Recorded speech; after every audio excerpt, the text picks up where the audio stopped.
sección de Compostela, leva por título un título moi interesante, A explosión do camiño e o bienestar da cidade.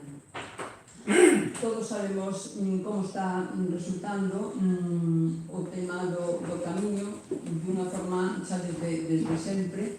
Foi un tema super atractivo, pero desde o ano 93, que foi declarado Patrimonio da Humanidade pola UNESCO, pois a afluencia foi cada día maior, xa pasaron xa moitos anos.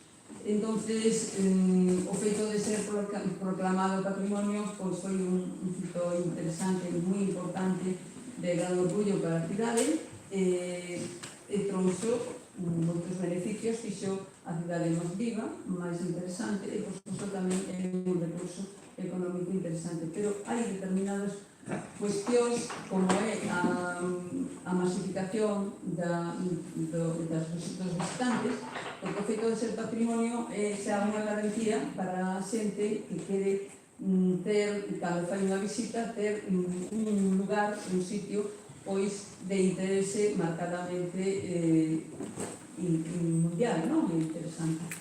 Entonces, aquí, ainda que en outras cidades que tamén son patrimonio, xa fai bastante tempo que se está tratando o tema de como resolver determinados problemas da masificación que supón o fluxo de visitantes, en Santiago tamén se está a tratar este tema xa desde que fai tempo.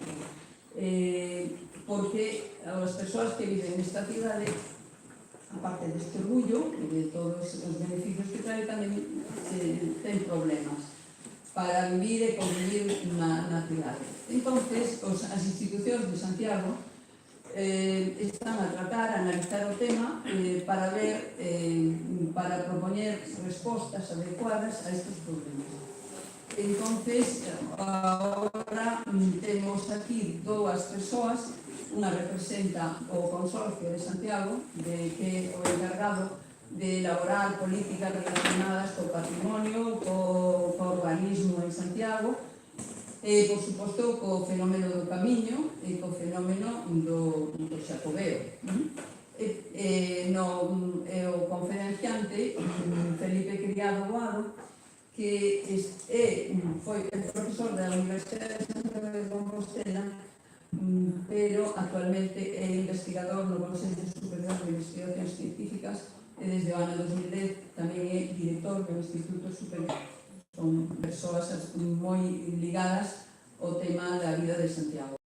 A que vai a facer a presentación realmente desta conferencia vai a ser Belén Hernández, entonces, en este momento se le cedo a palabra porque vai a decir detalles máis particulares da conferencia. Gracias. Moitas grazas, Juana. En primeiro lugar, agradecer a Felipe a honra que supongo que me hiciera para presentar, porque a verdade é que estou abrumada polas responsabilidades e son quen de transmitir o luso que telo aquí esta noite. Tamén moitísimas grazas ao Ateneo porque parece oye ben, a Juana por axudarme nesta presentación aquí a patas e a todos vostedes por acompañarnos esta tarde porque eu estou impresionada. Vamos, isto está cheo, tivemos que andar esperando que pasara o tempo, impresionante. Bueno, como dicía Juana, eu estou aquí en representación do Consorcio de Santiago, que, como a maioría de vostedes saben, está composto por as tres administracións principais, que son a Administración Xeral do Estado, a Xunta de Galicia e o Concello de Santiago, que ademais ten a súa causa tamén unha declaración de Patrimonio da Humanidade, neste caso coñecemos como cidade histórica de Santiago, xa van ali como 34 anos ou un pouco máis. Evidentemente, como anticipaba Juana, pois nestes momentos atopámonos na cidade, digamos, con tres vectores ou asentes ou componentes, un pouco, que poderíamos resumir no propio patrimonio, na cidade. Bueno, que é verdade que o concepto de patrimonio de iso sabe moito máis Felipe, trascende o que podíamos ter hai 34 anos, que trascende a componente pétrea. Agora falamos digamos, de un aspecto moito máis amplio ese, pero patrimonio, a cidade, o espacio físico, digamos. Por outra banda, temos as persoas, es decir, asentes, institucións, etcétera, que podemos clasificar un pouco en propietarios, porque, ao fin e ao cabo, pois, os principales monumentos da cidade, ou puntos de atracción da cidade, están en manos privadas, neste caso. Temos unha componente de espacio público, que veremos logo, pero temos propietarios. Temos tamén veciños, xente que vive, que traballa, que pasea, vale? O que pasa no casco histórico, na cidade histórica, afecta ao resto de habitantes da cidade, eso parece claro. Temos os gestores, nos que poda estar eu, digamos, que teñen, digamos, a encomenda de xestionar ese espacio físico. E logo temos os visitantes, é dicir, englobamos aquí os peregrinos, englobamos os que chegan, durmen, gastan, englobamos os que paran a Senade Xoán 23, percorren 2 plazas, o 4 plazas de 2 calles e marcha. Evidentemente, temos as institucións, non? Que, bueno, temos eso, xestores ou non xestores a encomenda de xestionar. Como consumamos todas estas actores e os dereitos que elas poden, non? Esas, digamos, persoas, asentes podan ter. A mí gustame poñer, digamos, o exemplo da balanza, non? Aquí todo trátase de atopar o medio mitade, como decía na miña casa, entre, digamos, o benestar de todos eles, os dereitos de todos eles e a protección do patrimonio. Si as cifras que se manexan non oficiais non nos enganan, estamos perto dos 4 millóns de visitantes ao ano, cifras non oficiais. As oficiais falan de 300 e pico mil peregrinos, 2,6 millóns de pernoctas, etc. Pero como moita xente que pasa sen deixar, digamos, pegada institucional ou pegada nos registros, pois falamos casi de 4 millóns de persoas pasando por aquí na cidade. Como consumar? En algúns dos artigos de Felipe, non? Pois temos o exemplo no seu momento da peatonalización do casco histórico, que afectaba, digamos, a un espacio público. É dicir, que no seu momento vese saturado, e nesa balanza puxeronse de manifesto os intereses de todos os afectados da protección do patrimonio, que chegouse a digamos, unha decisión que foi peatonalizar, contestada no seu momento, criticada no seu momento, coas súas vantaxes e desvantaxes, pero que está aí, pasado o tempo, pues todos recoñecemos como unha cena. E agora, co problema que temos, que se pode facer? Que podemos facer calquera de nós e que se pode facer desde as institucións? Podemos limitar o acceso, quer decir, a Camila, con a limitación de acceso, con as comas, quer decir, o número de visitantes ao día, está justificado limitar ese acceso. Como consumamos iso cos, digamos, intereses ou dereitos dos comerciantes, dos hosteleiros que viven na cidade? Que facemos cos propietarios dos monumentos que poderían abrir máis tempo, pechar máis tempo, estar máis a disposición do público, dos visitantes? Que facemos con iso? Que facemos cos intereses dos propietarios das vivendas? Que xa imos falar únicamente das legais, non? Que é evidente que estamos todos abandonando o casco histórico para deixalo por la rendibilidade ao servicio dos visitantes, non? As vivendas de alquiler turístico. Como limitamos? Como consumamos? Onde está o límite do interese público? Pois un pouco eso o que temos entre todos que plantear nesta tarde. Que modelo de cidade queremos? Nese modelo temos que participar todos, porque o de todos o non será modelo. Temos claro o que queremos, temos alguna referencia a alguna cidade que acertara neste sentido. Alguén é capaz de dar un exemplo? Todos somos tamén visitantes, non sei se peregrinos, pero visitantes de outras moitas cidades, patrimonio da humanidade tamén, que vemos nesas cidades, que pasan nesas cidades. Un pouco por ser amenaze, non? Pois a verdade é que temos hoxe a oportunidade de escoitar falar a alguén con moitísimo criterio. Para min foi unha sorpresa cando cheguei ao consorcio pensando que coñecía Santiago máis ou menos, e descubrir o Incipit, a verdade, e descubrir a Felipe, porque é unha persoa con unha clara evidencia impresionante. Bueno, así é o seu reconhecemento, agora presentaremos un pouco máis, y pienso que dará claves que a todos nos sirvan un pouco pues, lo que se trata, ¿no? De formar criterio, ter, si é posible, unha opinión, porque está complicado. Entón, bueno, paso a presentar a Felipe Criado Luso, a verdade, que compostelá, ¿no?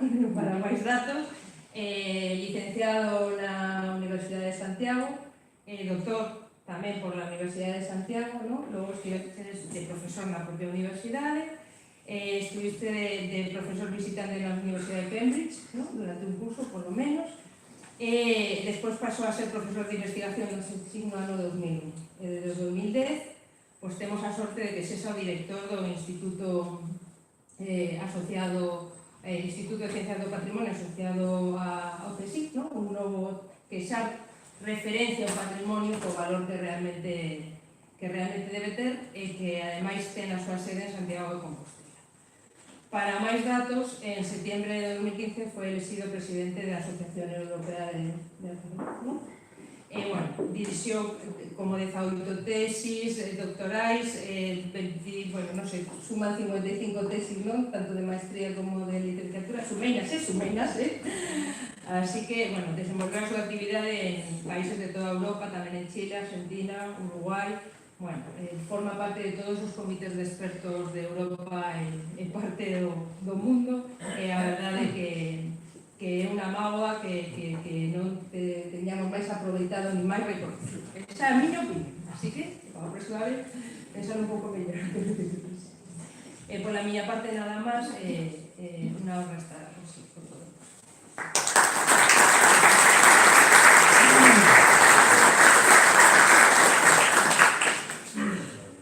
Bueno, despois desta presentación, que con as cousas ainda máis difíciles, o que teño que facer é darle as gracias a Belén como Belén e a Juana como Juana por as súas amables palabras para iniciar o acto desta tarde.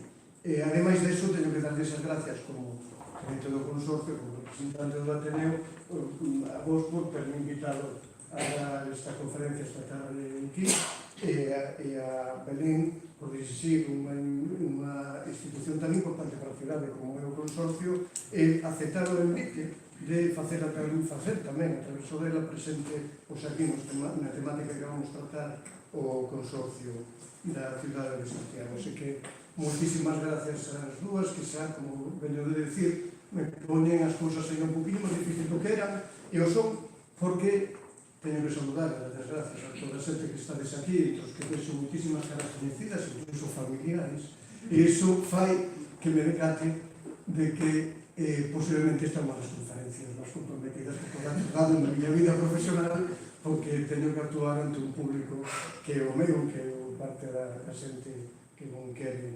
e aprecia. Dito eso, e antes de levantarme e falar de pé, porque, bueno, gustame falar de pé porque sempre teño a sensación de que se falo sentado me durmo, e se me durmo eu, pues todo me dormir a xente.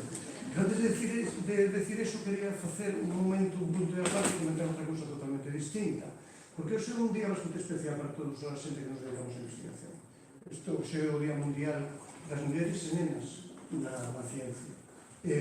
Creo que compre recordarlo aquí e recordar a través de eso a importante presencia femenina no eido da investigación e recordar, sobre todo, como todos os debemos comprometer, e sobre todo os homens, en potenciar que esa presencia sexa ainda máis forte, máis importante e non caia en as moitas erros que deben de caer por culpa dos machismos ainda imperantes. Eso dito me vou efectivamente a conversación.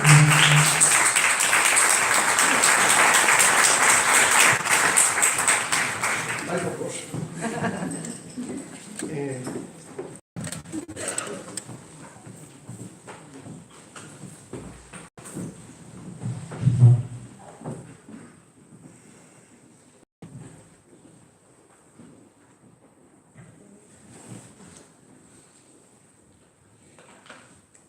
Me faltaba ainda por dar ainda as gracias a outra institución distinta, que pode parecer incluso sorprendente que o faga porque é a miña propia institución, o Instituto de Ciencias do Patrimonio do CSIC, do Consello Superior de Investigacións Científicas, con sede aquí en Santiago de Compostela.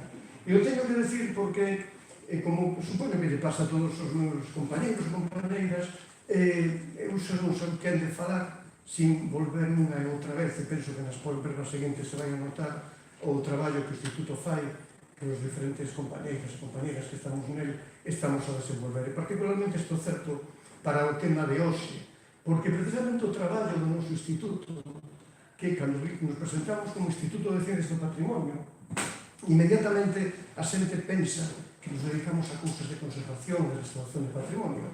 E non é así en absoluto, porque nós fundamentalmente o que traballamos é co valor social do patrimonio, co valor do patrimonio embebido en relaciones sociales. E desde ese punto de vista desenvolvemos un concepto, unha idea de patrimonio que entende que non tanto como un obxecto fósil do pasado, sino que o entende realmente como un destinatario de un valor, dun aprecio social que o constitúe diante das nosas ollos, dos nosos ollos, como patrimonio.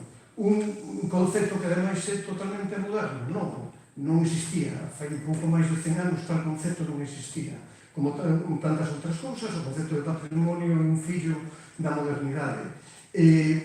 Ainda somos víctimas dunha conceptualización do patrimonio que pensa no patrimonio simplemente como monumental, o antigo, como peso da historia, cando realmente o que temos que recoñecer é que as cousas chegan a ser patrimonio cando son valoradas. E aí, no estudo deses procesos de valorización, é donde o instituto que eu pertenzo traballa e desenvolve a súa labora. E esa labora, precisamente, esa noción de patrimonio como algo aberto, como algo embebido nas redes, nas relacións sociales, o que é a idea fundamental para desenvolver esta tarde a aproximación que vou a facer ao tema. O tema é falar da cidade de Santiago, falar do camiño, falar incluso tamén da catedral, da xestión da catedral e do pórtico, primando unha lectura desde unha noción aberta de patrimonio como a que veño de rapidamente presentar.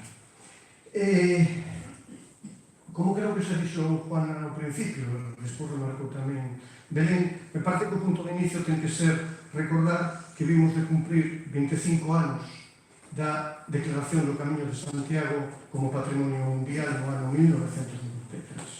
A organización cumpre, sí, a Asociación Europea de Arqueólogos tamén cumpre este ano 25 anos. A historia da nosa asociación, de feito, está moi pegada a Santiago de Compostela. Desde que no ano 1995, é dicir, que tamén vamos a cumplir 25 anos, celebrouse aquí a primeira conferencia anual desta asociación. Digo isto, porque isto fai a min especialmente consciente da cantidad de cousas vencelladas á cidade de Santiago que veñen de cumprir 25 anos agora mesmo. Por exemplo, o CESIC, o Centro de Supercomputación de Galicia, por exemplo, o CEGAR, o Centro de Arte Contemporánea de Galicia, e, por suposto, a Declaración do Camiño de Santiago no ano 93. Esta conversencia de 25 aniversarios, entendo eu que quere decir que daquela viviuse unha época optimista, de melloras e progreso. En cambio, hoxe, cando vivimos nos problemas herdados da gran recesión que vimos aínda de sobrelevar como podemos, cando a Declaración de Santiago como Patrimonio Mundial e do Camiño de Santiago como Patrimonio Mundial provocaron transformacións que pronto farán a cidade tal vez irreconocible e por veces a mellor hostil para os que vivimos nelas. Cando ocurre todo isto é cousa de preguntarnos se vivimos agora mesmo unha época igual de optimista, de progreso, de apacibilidade, como parece desde aquí que foron aqueles 25 anos no 93, no 94. Mas ben a impresión é que hoxe pasa todo o contrario. Mas ben a impresión é que hoxe vivimos un presente atribulado, sometido a grande cantidad de problemas, porque moitas cousas teñen cambiado nestes 25 anos e creo que se pode sospeitar de que realmente sexan para ben. Mas ben a sospeita é que boa parte desas cousas son para mal. Unha das cousas principais que teñen ocurrido nestes 25 anos é que Europa Occidental deixou definitivamente de ser o centro do mundo. De feito, é dubidoso se o seguía sendo no ano 94, pero claramente xa non é o centro do mundo no ano 2019. Teño un exemplo. Se vemos estas tablas, por exemplo, do crecimiento do PIB, notase inmediatamente. As transformaciones no PIB mundial dos principales países entre o ano 94 e o 2019 non só espolearon a China, sino que a proxección que se fai cara ao 2030 mostra realmente como xa non só China, sino India, Tailandia, Turquía, incluso Egipto, nestas posicións aparece situado por enriba da grande parte dos países de Europa Occidental. Ben, debo decir a continuación que lles está vostedes falando unha persona que non ten ningún ápice de melancolía por esta perda. Unha perda de ser o centro do mundo. E o digo así non só por fatalismo histórico, xa que, de feito, non só lhe está a ocurrir que os demais ocupan o lugar que tamén merecen, sino que, ademais, o lugar que nos deixamos foi debido, en grande medida, aos nosos propios deméritos, o que fixemos mal no pasado, o que deixamos de facer, ou o que non somos quen de facer. Pero, como digo, non son melancólica ni fatalista por esta perda. Pero non só únicamente por esta razón, o son tamén porque non ser nunca máis o centro do mundo abre un escenario de novas posibilidades e oportunidades, especialmente para o camiño para Santiago, porque xa non somos o centro, pero somos o fin do mundo. Teño unha pequena, rapidísima presentación que este é o mundo. Bueno, este é o mundo antes dos mapas. Cando empeza a ver mapas, e cando empeza a ver unha conciencia eurocéntrica de Europa, este era o mundo. Europa, enseguida se vai ampliando, enseguida vas ampliando a unha Europa maior, que remata finalmente, non sei o que está pasando que finalmente remata por comprender Europa dentro do conxunto euroasiático, hasta que se construye o mundo tal como o coñecemos, e dinlle a volta a esta imaxe. Por qué? Porque claramente co despegue de Asia, o lugar que antes ocupaba o Atlántico vai ocupar o Pacífico, o lugar que antes ocupaba Europa Occidental vai ocupar o extremo oriente, o Asia Oriental.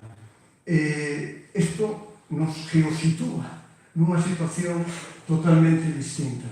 Europa, e particularmente Galicia, a Península Ibérica, Galicia, Santiago, o Camiño de Santiago pasan a ser o confín do mundo.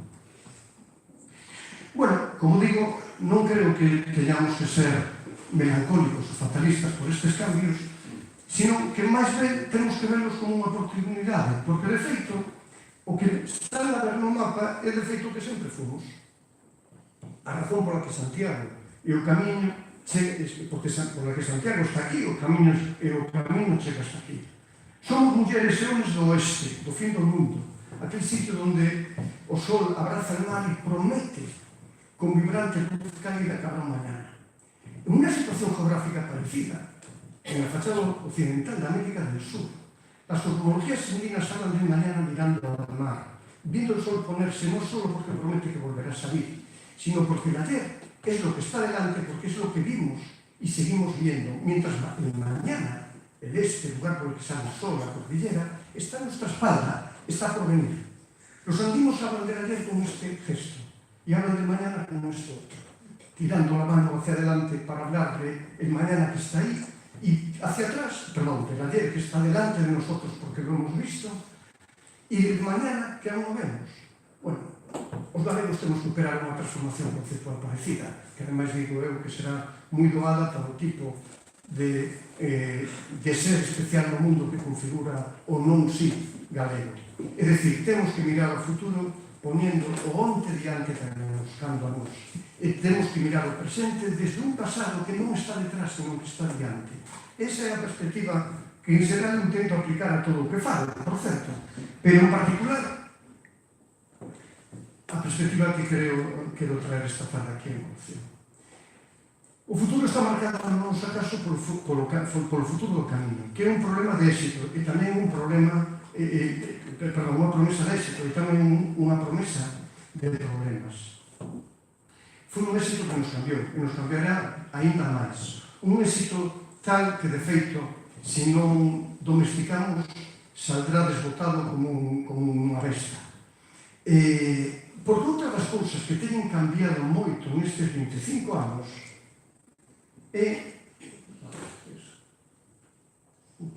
outra das cousas que teñen cambiado moito nestes 25 anos é o desenvolvimento exponencial do turismo, tanto mundial como español e o de Santiago de Compostela. El crecimento do turismo mundial, aí teñen unha proxección hasta o ano 2030, é espectacular. Actualmente, a Organización Mundial do Turismo estima que hai 1.333 millones de turistas movéndose todos os anos. A proxección para o ano 2030 é aínda máis sorpresiva porque significa, se prevén un desplazamentos turísticos ao redor de 1.800 millóns. De feito, creo que esta proxección que ven aí vai camiño de quedarse corta, porque basease, os expertos do turismo saberán mellor que é, pero eu simplemente podo traer aquí a colación un dato. Esta proxección para o ano 2030 basease nunha perspectiva de incremento do turismo anual do 3,3%, pero do feito o ritmo está sendo mal. No ano 2016 o ritmo de crecimento foi o 6%, no 2017 foi o 7%, e no 2018, a falta de que os resultados sexan firmes, xa sabemos que a cifra de 1.000 millóns alcanzouse no mes de setembro, é dicir, que faltan por contabilizar o último cuatrimestre do ano. E sabíamos tamén que en setembro a taxa de incremento anual estaba sendo do 5%. É dicir, podemos prever que o turismo mundial crecerá a un ritmo que fará que no ano 2030, según a proxección máis conservadora, o 21% da población mundial será turista. O 21% porque a previsión de población mundial para o ano 2030 é 8.500 personas, 8.500 millóns de personas, e estamos falando de 1.800 millóns de desplazamentos. Bien, a situación en España non é moi diferente. Está un ano detrás de outro, España consolida e revalida a súa situación no terceiro ou segundo lugar, dependendo un pouquinho o ano, dependendo do que se conte. Por exemplo, nesta tabla compáranse a situación por número de chegadas, que estamos en terceira posición, frente ao número de ingresos, que estamos, en cambio, en segunda posición. E os datos de Santiago son, así mesmos, unos datos que mostran especial fortaleza. As contas oficiales, como nos recordaba antes Belén, e nos recordaba que está moi por debaixo das contas reales, pero as contas oficiales falan de 1,5 millón de pernoctaciones en Santiago, de 2.600.000 pasajeros en Navacolla e de 301.000 compostelanas. Pero aquí poden incluso ver unha cousa mellor. O que fixen foi simplemente registrar o número de peregrinos contabilizados pola Oficina do Peregrino nos meses de xaneiro e de agosto de toda esa serie temporal, desde o ano 2009 ao 2019. Lembren que o ano 2010 foi ano santo, co cal se justifican eses casi 1.200 peregrinos en xaneiro en casi 62.000 no mes en agosto.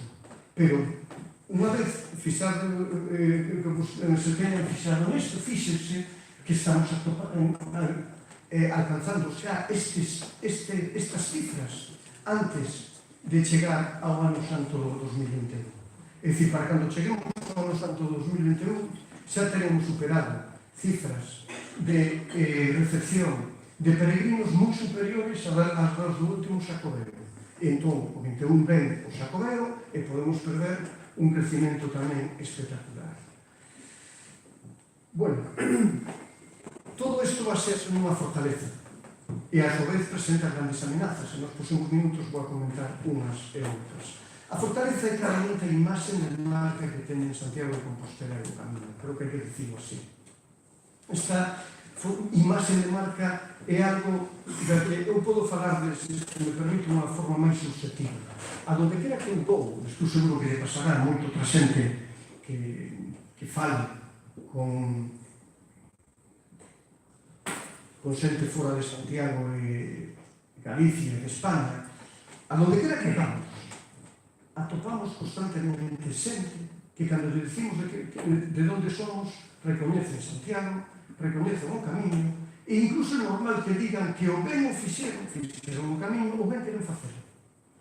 Debo dicir, por certo, este dato posiblemente sea indicativo, de que en todos os viaxes que levo feitos nos últimos 2 anos, o único sitio donde atopei xente que non conhecía Santiago de Compostela foi en Ulster entre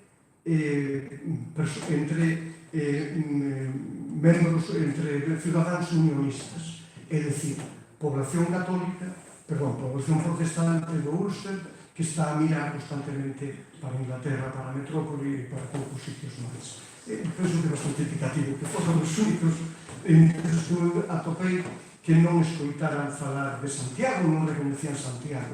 Sin embargo, por certo, xa que falo do Ulster, les podo decir tamén que os arqueólogos irlandeses están sorprendidos de que cada vez máis, unha vez precisamente que se sembrou consciencia para registrar cousas nas excavacións arqueolóxicas que mellor antes non se registraban tanto, estánse sorprendendo da cantidade de conchas de vieira que estaban nos necrópolis medievales irlandeses e do norte de Irlanda, testimoniando que o ben aquela xente fixo o Camiño, ou tiñan unha idea do Camiño que significaba o suficiente para levarse con eles unha vieira ao máis aló a tumba.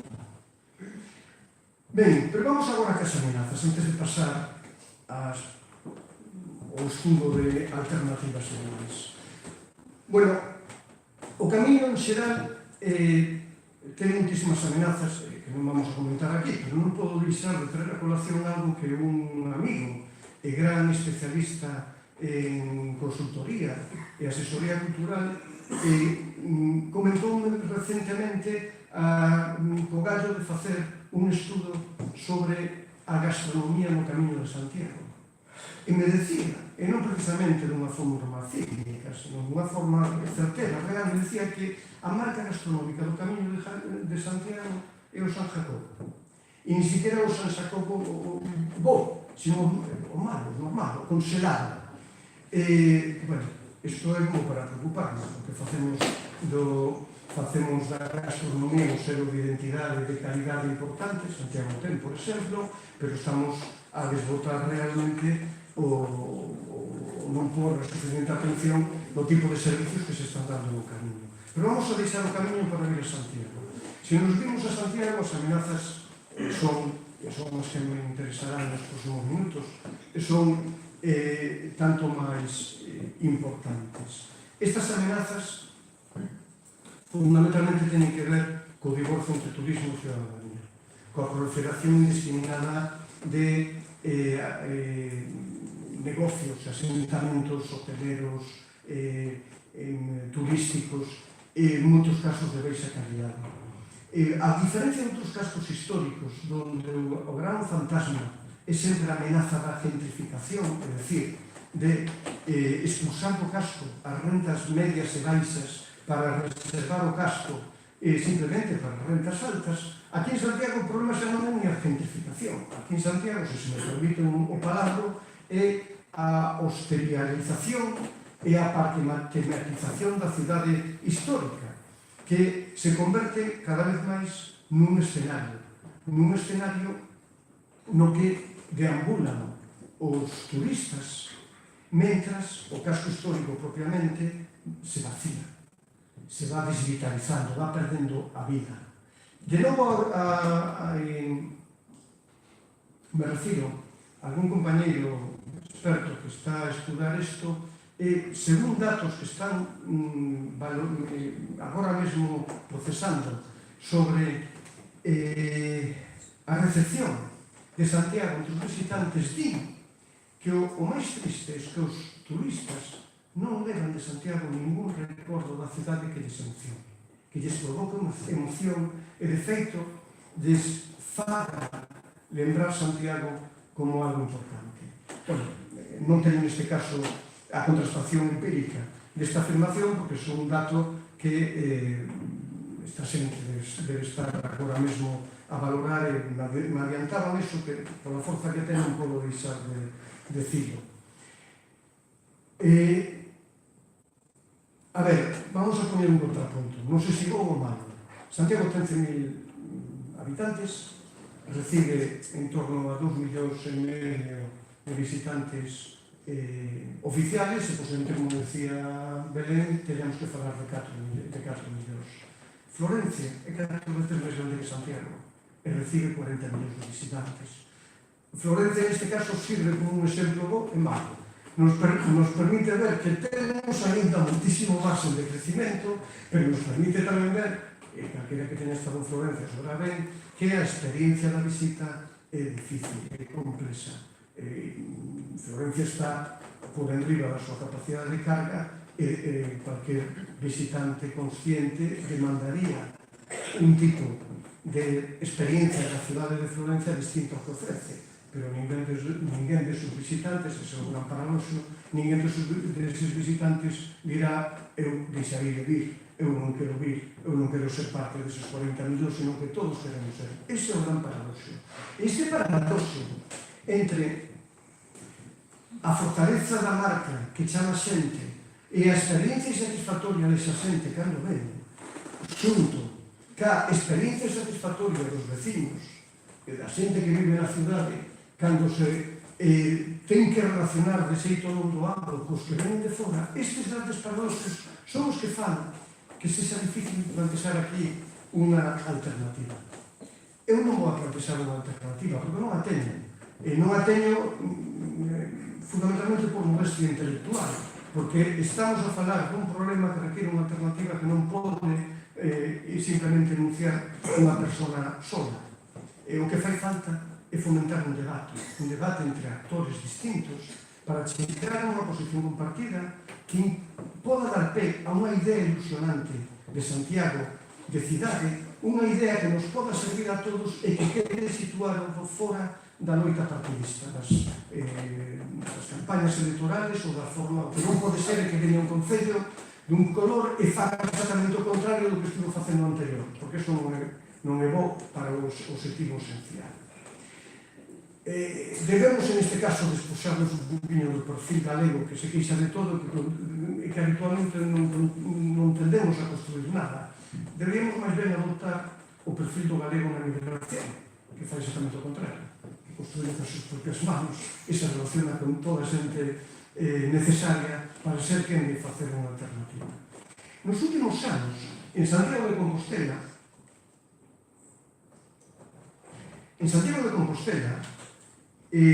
sobre todo que a promoción do actual Concello, se desenvolveu unha iniciativa importante que foi a discusión e elaboración do plan estratégico da cidade histórica.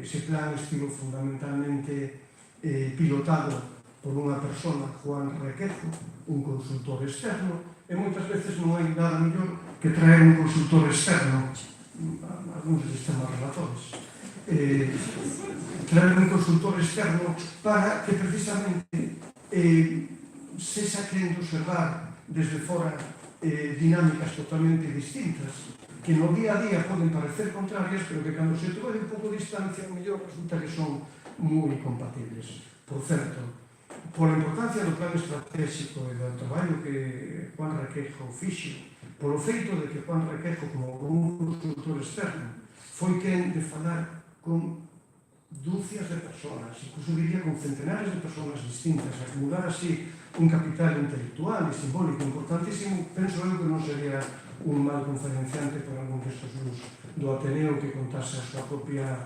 idea sobre o plan estratégico da cidade histórica. O plan estratégico está ainda realmente non sei ben en que situación está agora mesmo, pero que xa está só pendente de aprobación.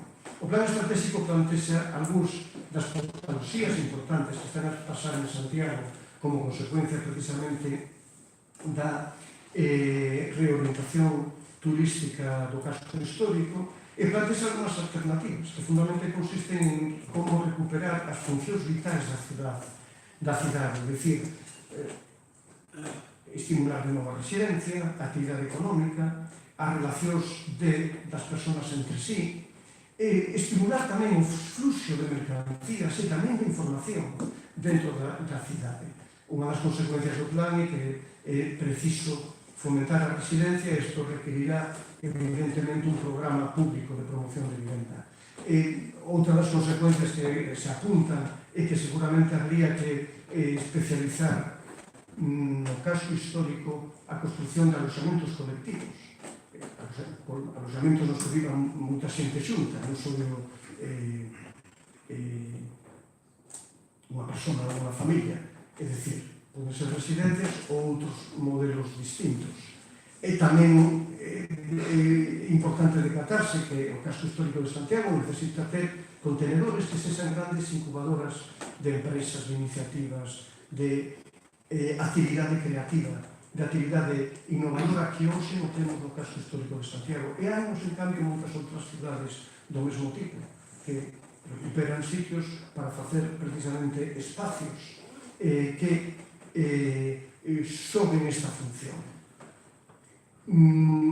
Outra das fortalezas que o Plan Estratégico da Cidade Histórica recoñece é precisamente a existencia de unha universidade como a de Santiago de Compostela, que debería de ser a base para construir precisamente unha cidade innovadora. Aquí incluso se fala da posibilidade de poder a universidade chegar a ser universidade. Bueno, é un tema que a universidade teria que plantexarse. Eu vou falar un pouco máis de todo isto desde o punto do patrimonio. Desde o punto de unha noción do patrimonio entendida como plantexado ao principio. O patrimonio entendido non como un obxecto, non como un monumento, non como un fósil do pasado, sino como un elemento que pode ser incluso un elemento recente, que non teña o pozo de historia sobre ele, que concita o aprecio da xente e que fai que en torno a ele a xente intercambie relacións, ideas, a veces incluso intercambie conflitos. Empregando esa noción de patrimonio, é fácil, posiblemente, crear o ideario compartido que precisa Santiago, é dicir, un mínimo común denominador da cidade, que ten que ser unha descripción que concrete e poña en valor a imaxe de marca de Santiago para o futuro. Cando nos facemos en Santiago a pregunta que é o patrimonio, cal é o seu valor, para que sirve, a contestación clara é a marca Santiago. É o mellor exemplo para justificar precisamente esta noción amplia de patrimonio que estaba a falar. A marca Santiago é aquilo que concreta a identidade da cidade. Para cargar de sentidos a marca, o que temos que facer é recoñecer cales son os valores, cales son os componentes ou líneas de forzas desta marca.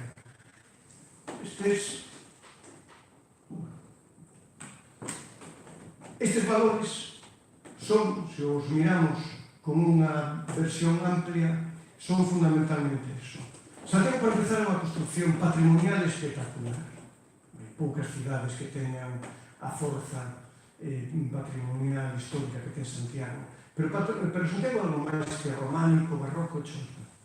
Santiago, diría eu, aislando aquí e aló algunhas das imaxes forzas fundamentales que ten a cidade, é o camiño, o oeste, o fin do mundo asiático, a porta, o Atlántico, e a pedra, e a madeira, e o verde e as hortas. Santiago ten moitísimas hortas. E a auga. Santiago é unha cidade que xestionou desde fai moitos séculos de forma moi inteligente a auga. Non tanto porque faltara, sino porque sobrara. E precisamente había que resolver este problema. Santiago é a luz da tarde importantísima no Obradoiro en particular. Santiago é un pico sacro que está ao lado da cidade, que é para nós o que os andinos chamarían o cerro tutelar da cidade. Pero non é só o cúmulo sacro, son os lugares sacoberos, o vínculo con Padrón e Fisterra, con Iria Flavia e o Pindo. Santiago é, por que non, a espiritualidade. Santiago é o desafío a facer unha empresa de autocoñecimento e de coñecer.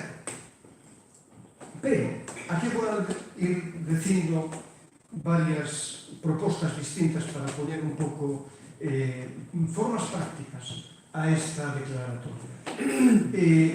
Santiago, o primeiro punto, o grado cero, o nivel cero do que temos de partir é o compromiso coa conservación do patrimonio no que va a ser esa marca Santiago. Isto é unha condición de partida. É certo non é algo vivo.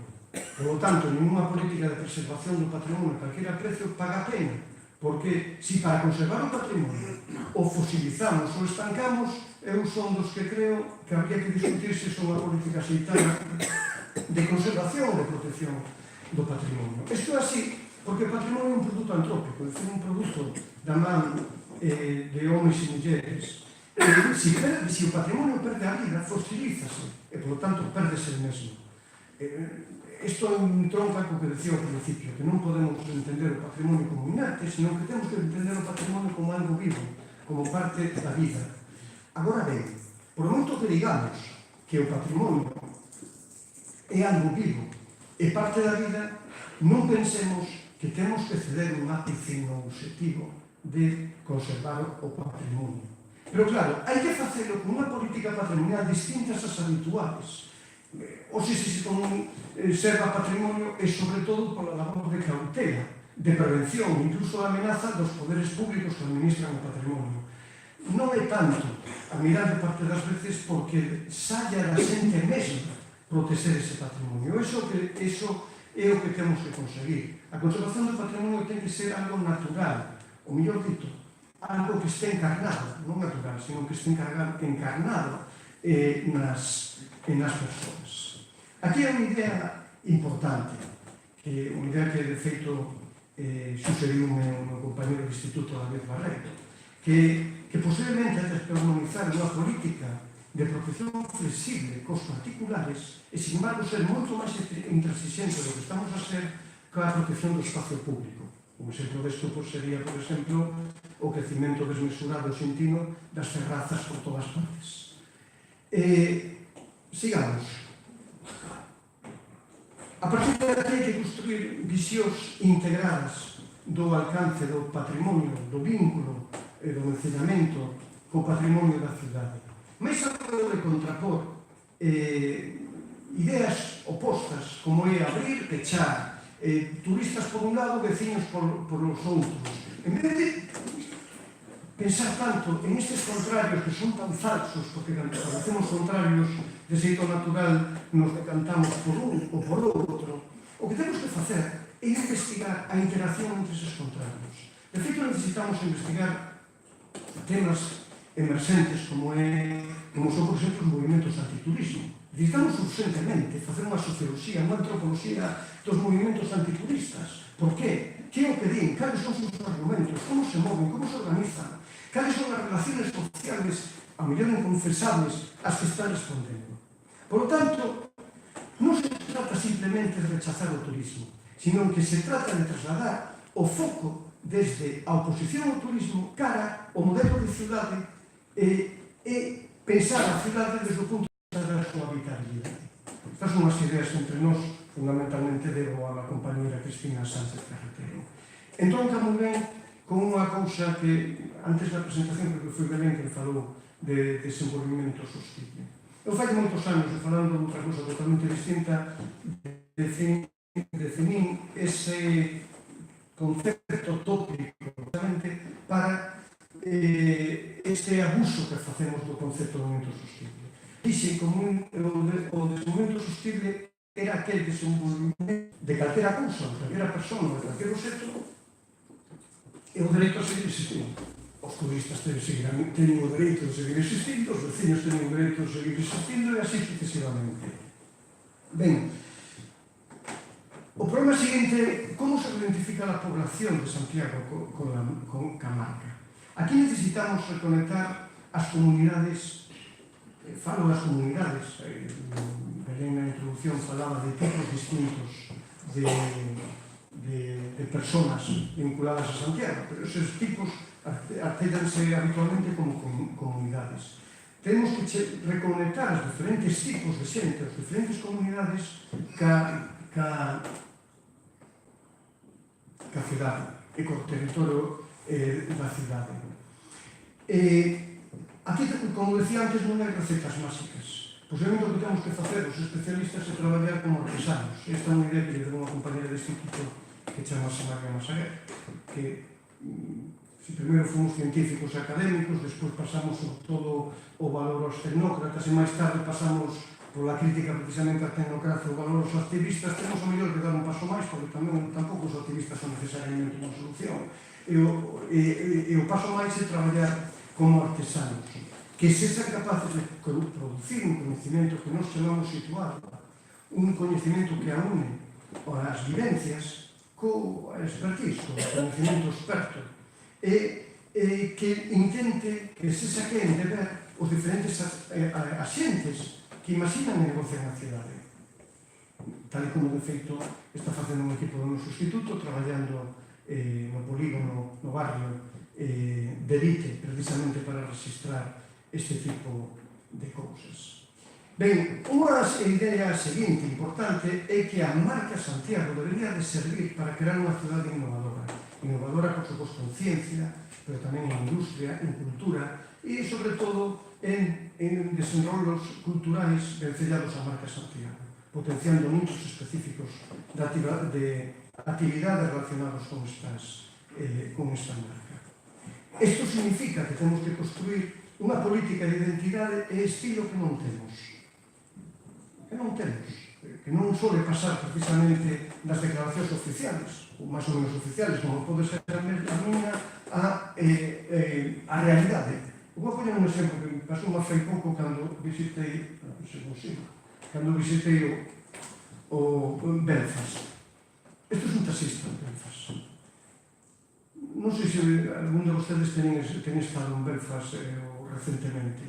A mí, a primeira sorpresa que levei en Belfast foi o trato que encontrei en todos os seus taxistas. Os taxistas son o primeiro axente activo que condiciona a imaxe da cidade que chega a unha cidade nova. No caso de Belfast, a sorpresa, o meu en particular era excepcional, é atopar persoas que, ademais de amables, ademais de ter a delicadeza de empezar por presentarse eles e seguindo por preguntarte como te chamas ti. Despois, sin forzar a conversación, simplemente seguindo o teu interese, te empezan a contar da cidade e das súas xentes, da súa historia. Atopei taxistas que falaban que a erudición dun académico, a claridade analítica dun sociólogo, a capacidade de coñecimento dun catedrático, a capacidades técnicas de un actor e que metían totalmente na cidade. Tanto foi así que, de feito, preguntei se había un programa especial de formación de taxistas. Me dixeron que non, que lle salía así e que, entre outras cosas, lle sale así. Bueno, non me vou alargar de non por qué, pero lle sale así de feito natural, un pouco condicionado pola propia historia de Belfast. Ben, necesitamos xente, neste caso como os taxistas, que adoptando este modelo se sanquean de facer que ames tamén a cidade que les aman, que comprendas a cidade na que eles viven. Vimos estas últimas semanas un conflito fortísimo, non carente de razón, entre taxistas e as VTCs. Bueno, seguramente os taxistas poderían responder muitísimo mellor a esa competencia se foran que de ofrecer un valor engadido como este do que estou a falar. Vamos con outro tema. Aquí esqueci de meter a diapositiva máis importante, porque iba a propoñer un novo lema para a cidade, para a relación da cidade co turismo, para reforzar a forza deste lema que quería ter escrito, pero esquecime. O o lema teria que ser, vou a propoñer, non se asusten, por favor, un momentinho vou a explicar. O lema teria que ser non queremos turistas, queremos peregrinos, queremos viaxeiros. A idea detrás deste lema é que Santiago está atento e podería de feito ser pionero na búsqueda dun modelo turístico alternativo. Algo para o que temos que traballar todos os diferentes asentes. É moi fácil neste momento criticar o turismo de masas, criticar o turismo low cost. E, sin embargo, nos damos conta que o acceso ao turismo que a grande parte de nós pode facer é a través precisamente do turismo low cost. Entón, o turismo low cost chegou para quedarse. É o gran responsable do crecimento exponencial do turismo no futuro.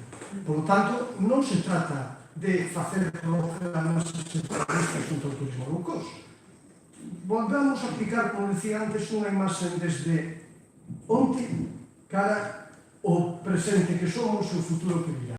O que temos que facer é procurar cambiar o modelo de turismo. E iso pode ser facer a escala dunha cidade, non a escala global, pero pode ser facer a escala dunha cidade a través de certas experiencias e formas concretas. Esta é unha idea que entre nós debemos especialmente a David, o compañero David Parreiro, que non só traballa este tema, sino que ten unha idea máis forte de como é posible facer estas cousas.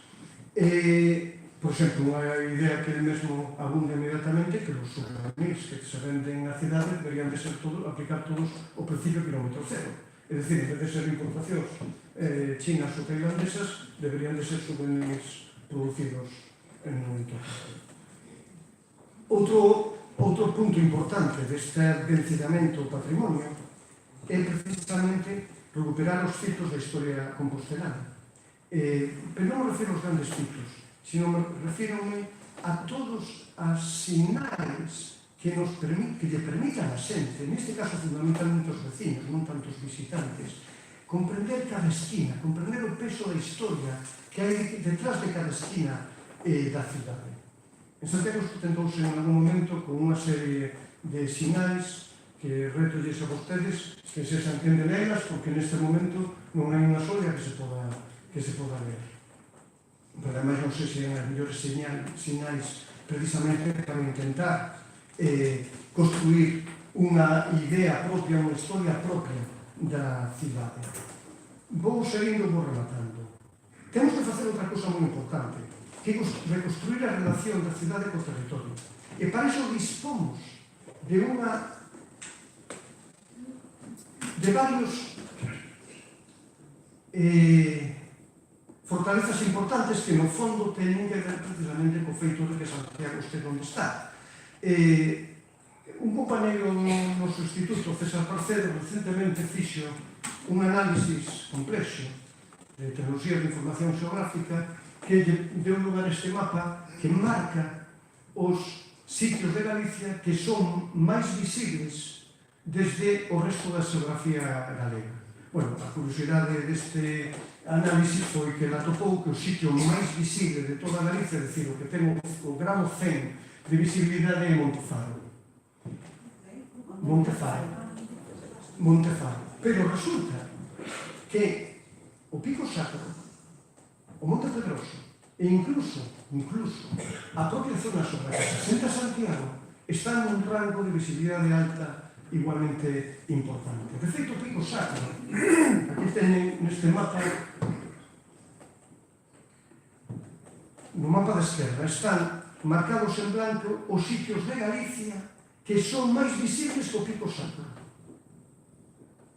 Non é o que se ve desde o Pico Sacro, mapa que tamén, por certo, nos que de meter. Son os mapas, as zonas de Galicia que son máis visibles que o Pico Sacro. Saben que o mapa fundamentalmente negro. Por qué? Porque o Pico Sacro está no 0,45% dos sitios máis visibles de Galicia. É dicir, se fixéramos un ranking total, no top 0,5% está o Pico Sacro. No 1% está o Pedroso. Ben, isto é unha fortaleza, pero indica algo sobre Santiago e sobre a relación de Santiago con o territorio. Santiago seguramente non se pode entender sin a relación co Pico Sacro. sino a especial morfología e o especial cito que foi o pico sacro que concentrou ritualidade desde momentos sacramente pre-romans e pre-cristianos. De feito, non é só o pico sacro, son todo o que chamamos os espacios sacoberos. Todos os espacios que conforman a tradición da traslatio do corpo do apóstolo Santiago, primeiro desde Terra Santa hasta Iria, e despois desde Iria buscando os discípulos un sitio no que enterrado. Marco García Quintela ten estudiado moi ben este proceso e incluso analiza como a tradición da traslatio posiblemente está reflexando mitoloxías antiguas, indoeuropeas, prerromanas moi fortes que se mantiveron en Santiago, particularmente mantiverense en Santiago de Compostela precisamente pola forza do feito xacobeo. Por certo, son unha boa temática tamén para outra conferencia porque é moi divertida e ilustrativa. O feito real é que a través do traslatio Santiago se construye nunha rede de sitios que se vinculan significativamente, que estén situados no mapa da dereita, significativamente como Santiago, Iria, Castro do Paio, o Pico Sacro, Ponte Maceira e o propio Fisterra. Deberíamos ser que aproveitar a imaxe, facer unha reutilización da traslatio da tradición da traslatio para revencellar a cidade co territorio. Isto entre nós é algo precisamente que está desenvolvendo unha compañera que chamase Ana Ruiz. Mais en concreto, eu que algo sei de marcas, de protección de copyright, de todo ese tipo de cousas, sei que o que pode decir a continuación é casi misión imposible, pero debería aplicar unha estrategia forte para ver como se pode proteger a marca Santiago e como se le pode sacar rentabilidade económica. É unha marca que está beneficiándose de forma totalmente gratuita procesos precisamente que non son gratuitos. Esa marca, además, temos que rentabilizarla e temos que extenderla. Para extender esa marca, por exemplo, unha das cousas tamén que habría que preguntarse é que pinta a cidade da cultura en relación con Santiago. Ainda non fomos quen de que vertebrar unha relación significativa ca cidade da cultura e, sin embargo, seguramente hai que pensar que o futuro a 20 anos da cidade de Santiago vai a pasar en grande medida polo que sexa a cidade da cultura. Nese sitio concreto, entre estas cousas concretas de futuro inmediato, eu diría, por exemplo, que unha boa idea de potenciar a marca é o recente Festival O Son do Camiño, aunque auguro, isto é unha conjetura miña, auguro o mellor dos futuros posibles, porque consuga precisamente, de feito, a forza e a profesionalidade organizativa dos que están detrás, nada menos que hasta onde teño entendido, os organizadores do Resurrection Fest, ca forza de Santiago de Compostela e ca forza do camiño. Para ir cerrando, quero invocar outro tema que creo que é un tabú, que ten que deixar urgentemente un tabú. Hai que empezar a falar con claridade da taxa turística. É dicir, non é de recibo que en España, con todos os visitantes que estamos a recibir, con os sobrecostes que a recepción destes visitantes supón sobre os servicios que temos, que mantemos con grande esforzo, non estemos cobrando unha taxa turística sistemática e sucesivamente.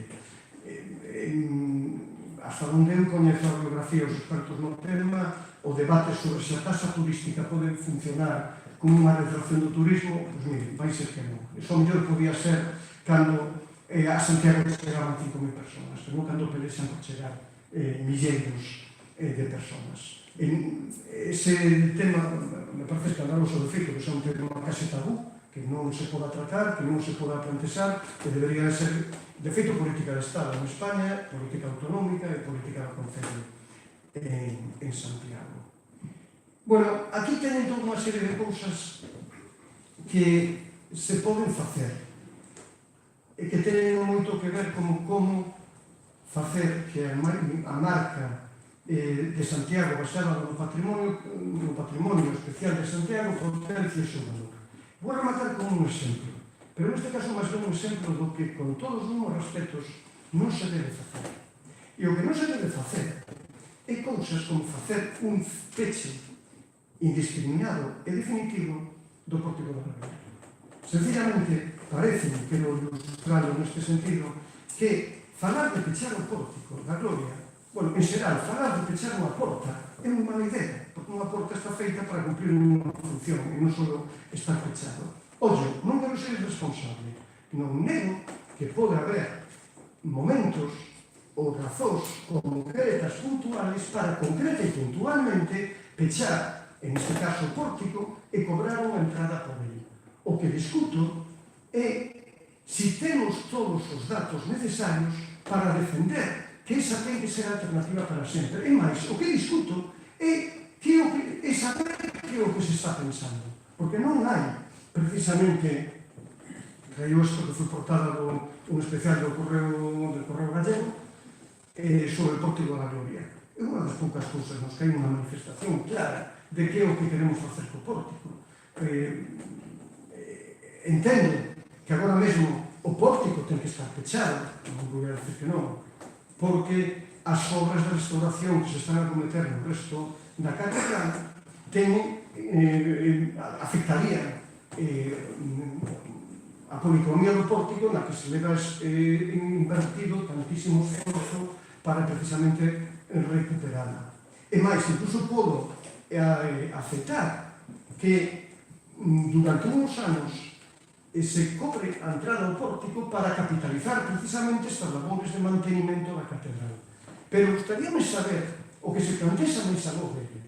E o que se plantexa, o que eu creo que non se pode plantexar, é manter este modelo. Porque non estamos falando solamente de cuestionar o precio da entrada ao pórtico ou cuestionar ou defender a gratuidade do pórtico. O que temos que facer é falar do modelo de acceso ao pórtico. Personalmente, eu rompo unha lanza por un modelo de visita ao pórtico que sexa plenamente abertos, que non utilice sistema algunos de turnos de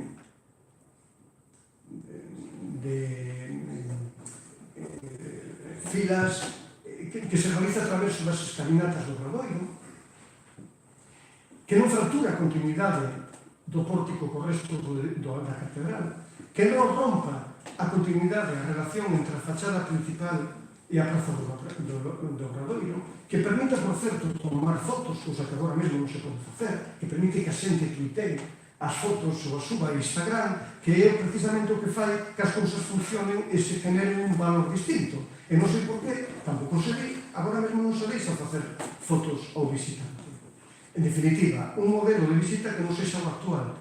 E o actual para mí non é só un modelo pechado no que hai que pagar a entrada. O actual, pode ser aquí un pouco grosso, o actual é un modelo no que a experiencia da visita ao pórtico casi se convirte nun modelo, ou xa será un pouquinho con permiso, nun exemplo de visita dentro dun estado policial, controlado por guardias ou plenipotenciarios que simplemente din non. Non se apoie vostede aí, non se apoie nesa parede, non faga isto, non faga unha foto, etc. Non pode ser. Isto non pode ser. O pórtico merece outro tipo de destino. E personalmente penso que o pórtico pode ser precisamente o recordo que emociona a xente que visita Santiago. Ese recordo que uns minutos atrás decía que a xente non leva consigo. Si con ele se deteriora, bendito sea, porque todos veneramos as arrugas das persoas que queremos, pois igualmente nos pasará co pórtico.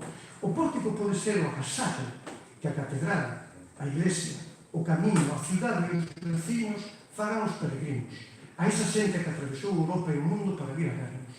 Se imaginan vostedes que todos xuntos fóramos quen de poñer unha placa no pórtico que dixese que el debate cidadán en Santiago de Compostela, acompasado coa vontade das nosas autoridades institucionales e principales entidades, decidín facer un pórtico accesible para o disfrute de todas aquelas persoas que siguen Santiago como parte de sí.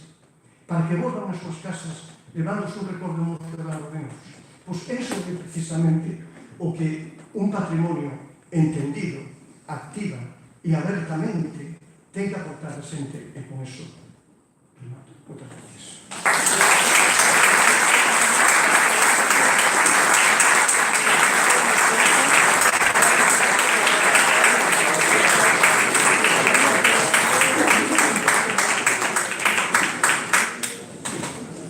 Bueno, ahora vamos a dejar, tenemos un ratito para unas preguntas que podéis hacer a los de la mesa.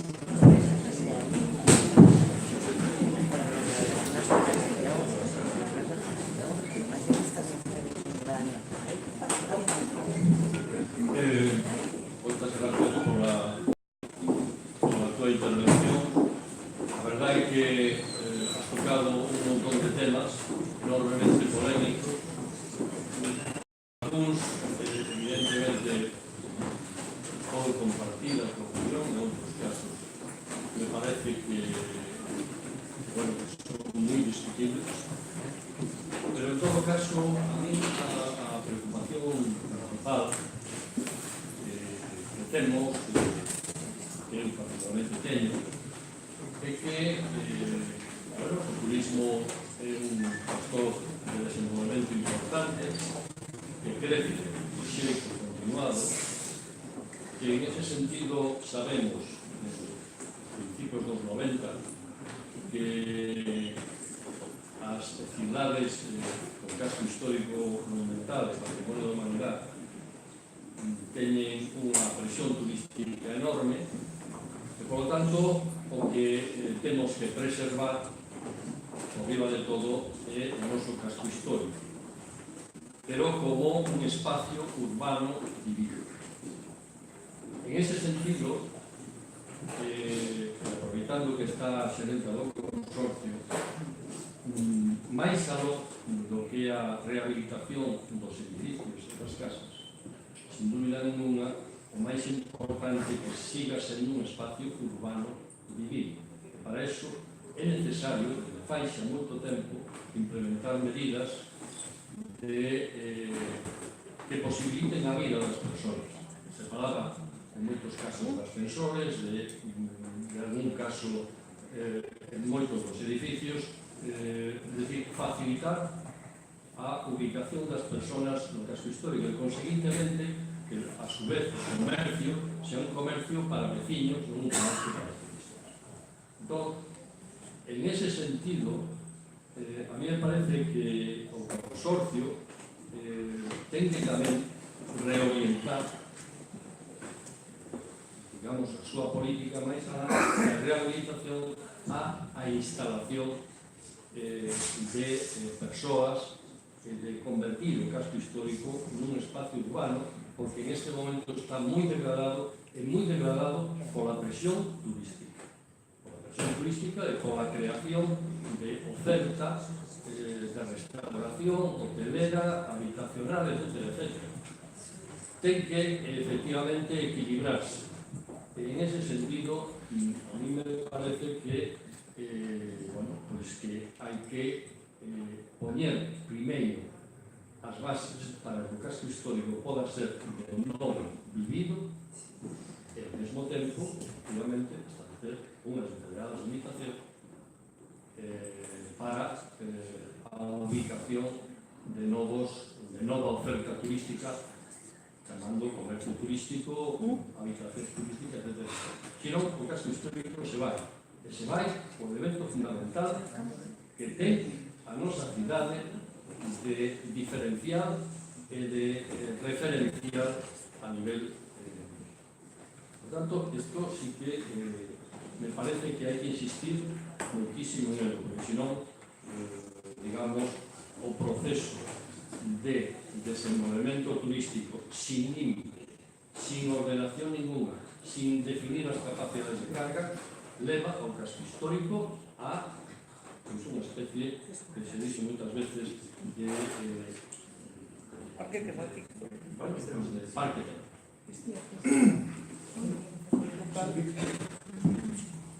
Si me deixades un minuto, imos punto a punto. Estamos todos de acordo en que el nivel de rehabilitación e de habitabilidade del casco histórico de Santiago é o mellor dos cascos históricos de Galicia, en parte por la labor destes 25 anos do consorcio, es decir, non é comparable ao Ferrol Vello, non? Quero decir, agora mesmo temos un parque de vivenda, beso a Jorge aí, diante a Jorge Duarte, o concelleiro implicado, un parque de vivendas digno e habitado. Supoño que en eso estamos todos de acordo. Estamos todos de acordo en que é cierto que o mellor carecemos de algunas das infraestructuras básicas, digamos, que permiten, digamos, servicios equiparables aos que poda haber, bueno, por non ir máis longe, no ensanche. Todos gustaríamos dispoñer de banda larga e dun sistema de calefacción máis, digamos, sostible, un mellor dito, eficiente, etcétera, etcétera. E que eso sí que é unha labor, digamos, que ten que vir da man dos institucións públicas, los poderes públicos e da man dos proveedores de servicios, que decir, as compañías que puedan prestar esos servicios. En eso supoño que tamén estamos todos de acordo. Non, estamos en desacordo. Que hay unha serie de carencias que son moi mellorables, ¿vale? E que unha planificación adecuada, pues, evidentemente podes mellorar. Pero estamos todos de acordo tamén en que a partir de aí definir o uso ao que cada cal adica a súa propiedade, non? E entrar nunha dinámica completamente diferente, non? Estamos a falar dun propietario de unha vivenda no casco histórico que pode ser adicada evidentemente a residencia de súa familia, a lugar para outros residentes ou a vivenda turística, por ser moi claros, non? Avisar, aparte das limitacións, es decir, que legalmente es esa posible artellar. Aquí tenemos o tema da competencia, o tema da globalización, o tema da liberalización e o tema de entrar a regular a propiedade como son ciencias, non por la mención a miles de veces, pero que legalmente o dereito romano nos deixou, non? Sí que é verdade que as institucións públicas, sin entrar nese tema, terían unha marxe, digamos, de actuación en edificios que mellor este año está de abandono e que en un momento dado podan adicarse a vivenda pública. Pero moito máis alá desa marxe, sen entrar a outras consideracións, na miña modesta opinión,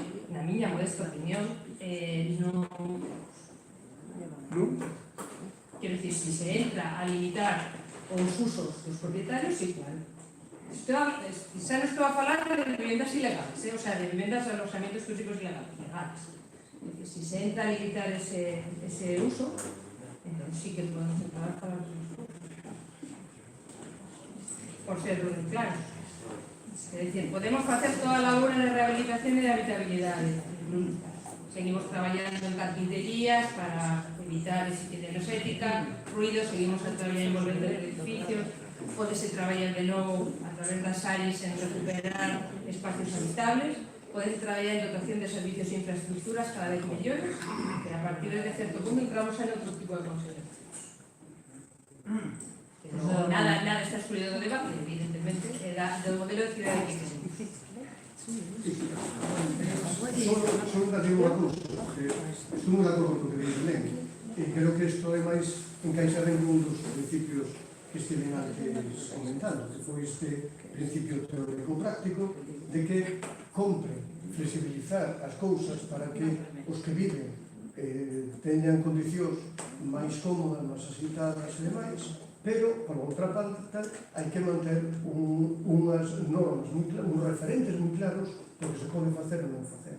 Ao final, isto quere decir simplemente que o que terá éxito será aquilo no que sexamos capaces de ponernos de acordo todos os diferentes agentes, os propietarios, os vecinos, as entidades, as institucións, etc. E temos que construir un consenso entre todas esos agentes. E a forma de construir un consenso é precisamente con un cruce mutuo de cesións e de dereitos. Eu creo que os poderes públicos teñen de verdade que asumir que un hiperconservacionismo a ultranza da cidade histórica que fosiliza unha idea arcana do patrimonio é, ademais, o principal enemigo que fai que a xente encontren como vivir aquí e vacía a cidade e prefeira, como decías que ao principio de Belén, ir a vivir fora e destinar o seu casa ou piso a un apartamento turístico. Entón, sabendo eso, temos que, o que creo que plantesa Belén, hai que poñerlo nun principio máis xenérico, que hai que facilitarle a vida a xente, pero a vez os demais que nos facilitamos dese tipo de cousas temos que asumir certas cautelas básicas. É dicir, non podemos intentar facernos trampas ao solitario, por decirlo de alguma forma. José Gómez. Parabéns pola conferencia, Felipe Criado. Coincidir totalmente con esa crítica ao mercantilismo en que se está convertindo a Catedral de Santiago. Me parece que é algo aberrante, que incluso está distanciando a población da ciudad dun elemento que era clave vamos, incluso para o orgullo de ciudad, non? Eu viví aquí máis de 60 anos, traballei como guía de turismo desde os anos 70, como cronista municipal, puden ver o desenrolo da ciudad, que evidentemente é moito mellor a de época dos anos 60 e 70, pero tamén podo asegurar que había un modelo turístico de altísima calidad nos anos 70, cun hotel de 5 estrellas que estaba a tope, con xente minoritaria, de élite, pero que deixaba moito dinheiro na cidade, e que pasamos a un modelo de turismo masificado, en donde todo se centrou na consecución de números, cada vez máis, como os medrando de unha forma espectacular no número de peregrinos e de visitantes, non de turistas que pernoten, sino de visitantes.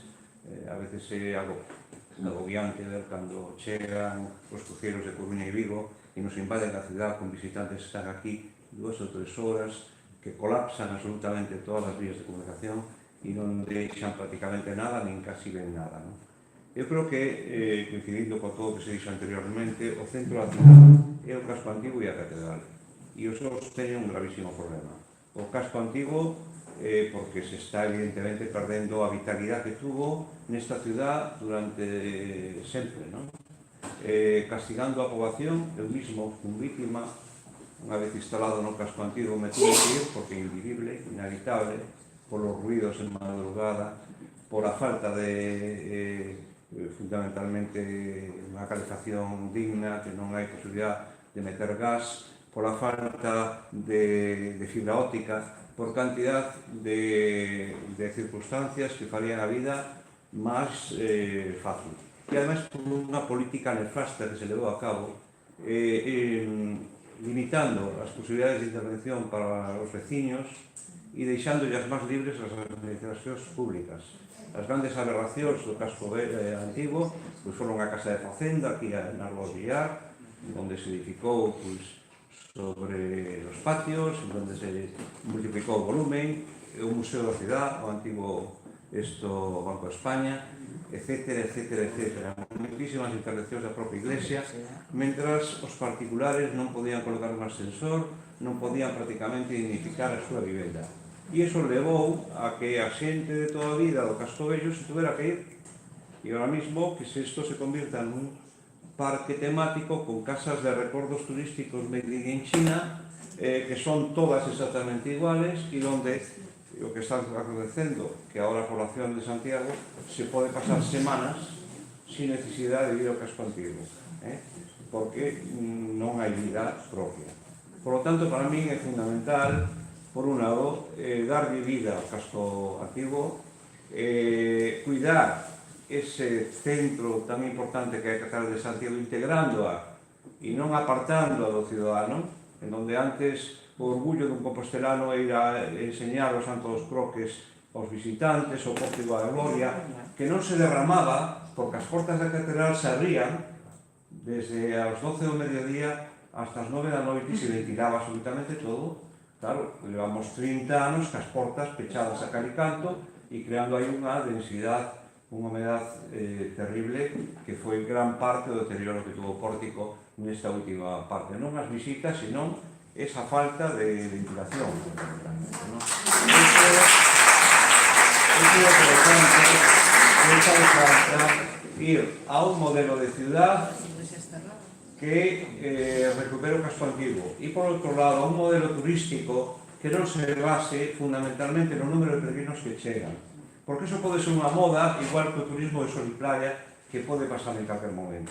O que temos é que ir a un turismo máis respetuoso, de máis calidad, un turismo que se sinta a gusto no marco no que estamos e que permita que tamén o ciudadano non teña que boicotear o turismo, como chegará un momento en que todos nos poñeremos en contra. Non me quero estender máis, pero solamente dedicar iso. Gracias, José Ramón. Muchas gracias por as túas verbas de aprecio, tamén por as capas adicionais que aportas a esta discusión.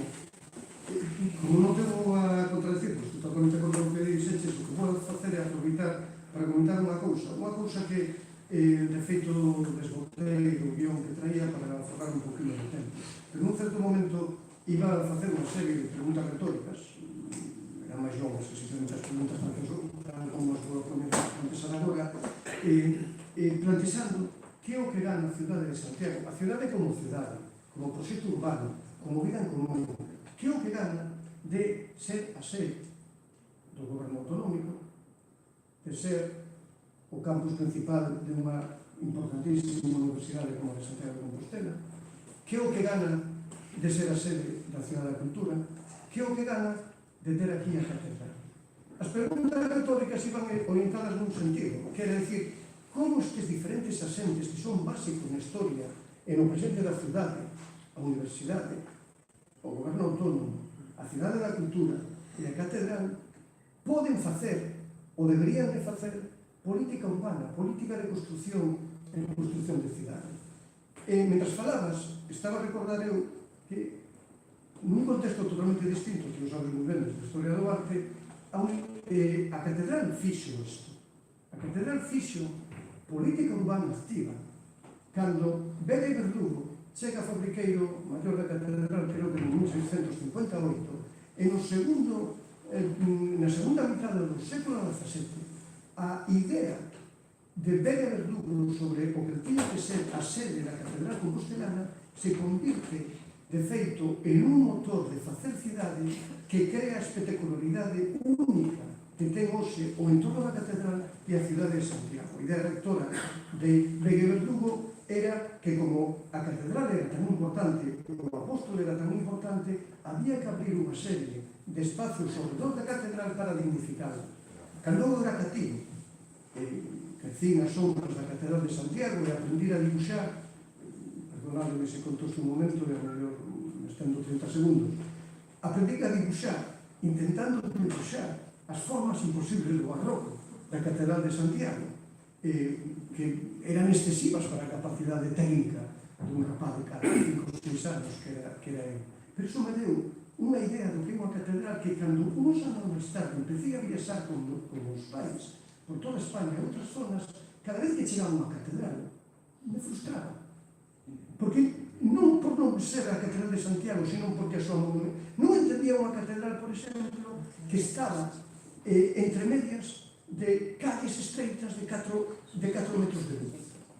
Aquilo me desbotaba totalmente a idea que eu tiña de unha catedral. Moito tempo máis tarde, cando eu empecé a estudar estas cousas, moito tempo máis tarde aprendí que iso que a catedral era para mí, que era un emprazamento específico sobre a cidade, unha forma de estar na cidade, de facer cidade, foi o resultado dunha política activa do Cabildo da Catedral durante o século XVI. É certo que era unha política de outro xeito, unha política ilustrada, establecida de baixo arriba, e, por certo, que generou cantidad de conflitos cos vecinos, e que a cidade, porque xa daquela ben o conflito constante entre o Cabildo e o Concello, entre o Cabildo e os vecinos. Era a política que se facía daquela. Hoxe non podemos facer unha política dese estilo total, de arriba a baixo, pero a catedral hai que poñer este exemplo diante e dicirle que proxecto de cidade quere vostede facer para o século XXI. Si que quere facer algún, e se non, ao mellor terían que plantear o que pensa.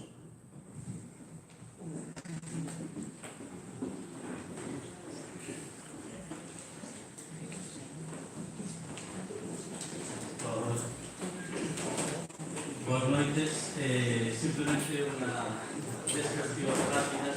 Yo, como José Ramón, estoy de acuerdo con casi con todo lo que os he dicho. Tres apuntes, afondando lo que os he dicho, sobre todo nesa marca cidade, son os seguintes.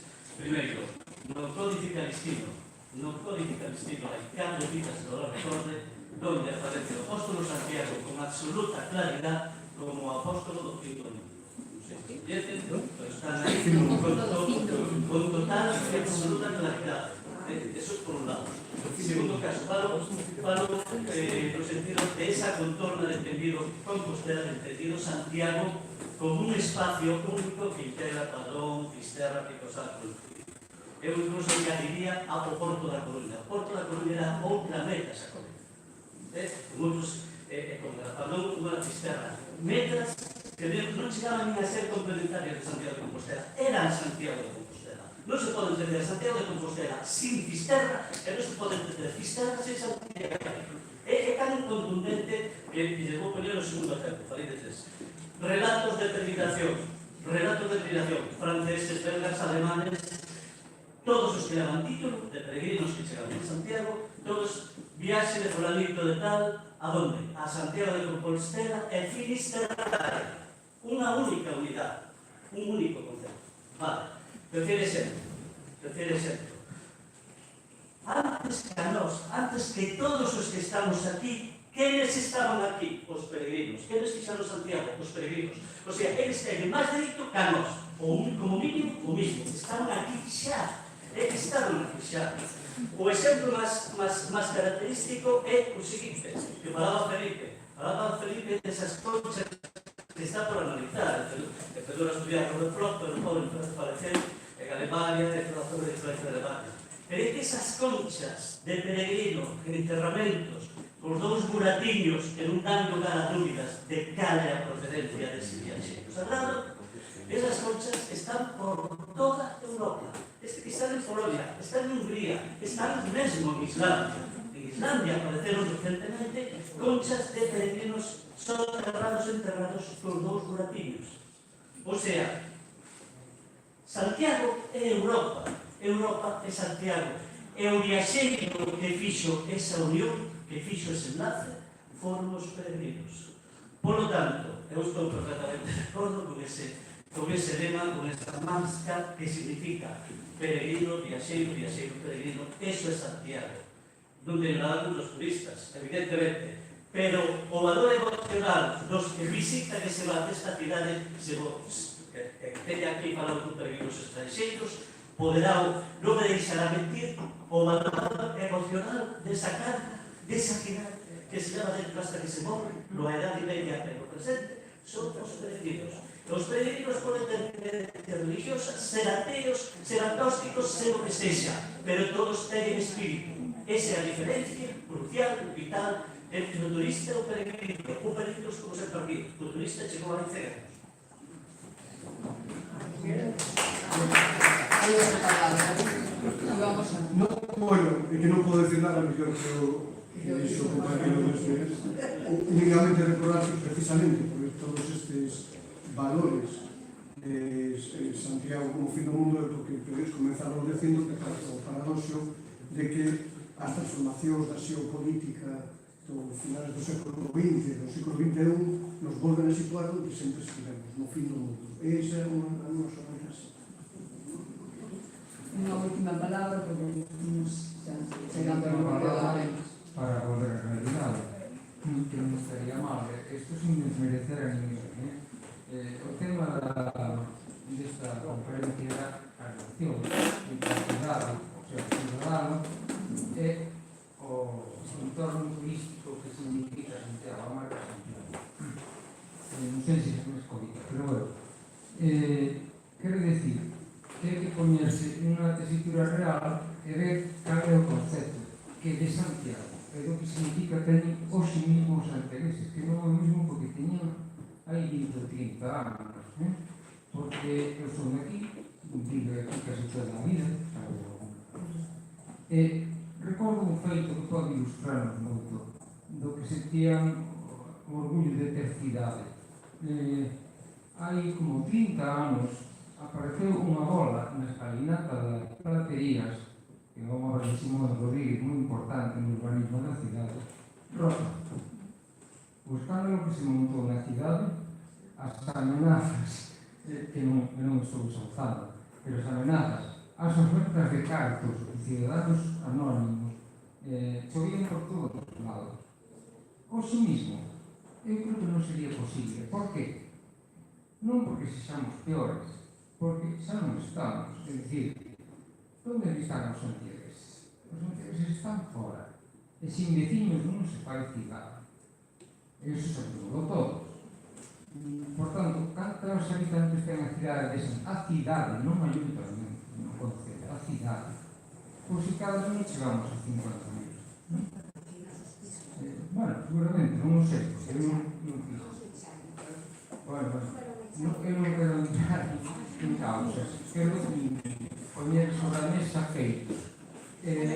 Despois hai outra cousa, despois hai outra cousa que temos que interiorizar, que somos leigras mentales, é dicir, por non somos leigras mentales, por non está a catedral, que está máis pechada á sociedade que nunca. Por outro lado está o Concello, que non sei a mí por onde está. Por outro lado están os hosteleiros, por outro lado están os ciudadanos, que realmente prácticamente non aparecen como suxeto do importante. Entón, esas ligas mentales, mentras non se senten a unha mesa común e fagan un análisis común e inteligente, todo isto é fermosísimo, creo que non vai a arrancar. Non é pesimismo, eu creo que é realismo. Gracias.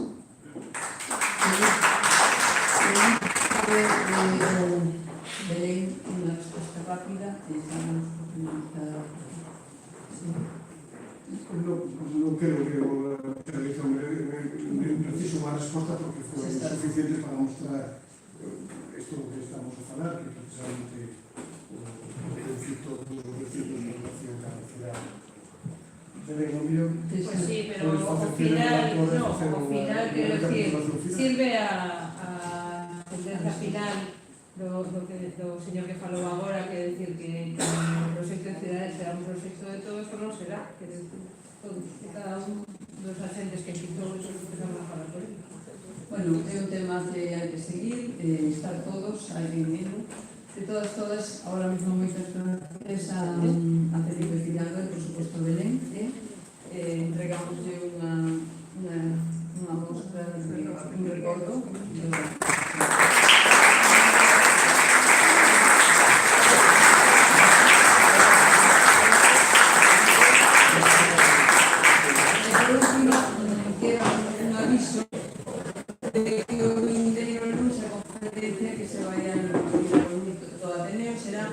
sobre o desenvolvemento das vacinas fronte ás enfermedades emerxentes, que será impartida por Mariano Estero, profesor de investigación do Centro Nacional de Biotecnología e presidente da Real Academia Nacional de Farmacia e do Instituto de España.